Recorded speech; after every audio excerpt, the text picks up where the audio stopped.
shaped ships were over a mile in length. One of them landed on the airport landing strip area. When it touched the ground, it created an earthquake like about a 3.5 to 4.0.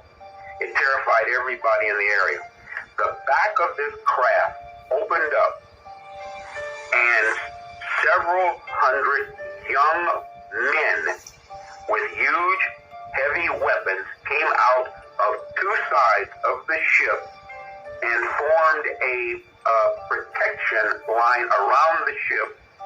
And the people at that Air Force base, the commander, had a meeting with the individuals that were aboard this ship, and this particular race that landed those ships and that are seen in these huge cigar-shaped ships, they are a black race. They look like African Americans.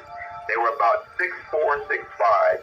These tight-fitting black leather outfits on, and the weapons that they came out of the ships with, they were huge weapons. And if you've ever seen a race of people that were conquerors, that had never been conquered, they've got this look about them of arrogance.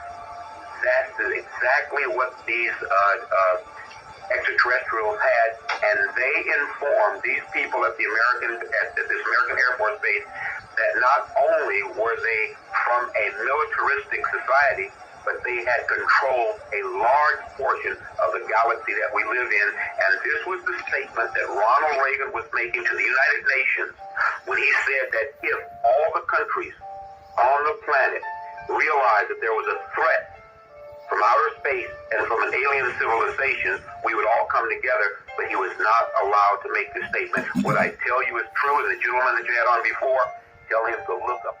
My first question would be, do you believe in UFOs? And if so, what's your knowledge on the subject? I don't believe in UFOs because I've never seen one, and no one has ever seen one either that can prove it. So you don't believe in UFOs? Okay.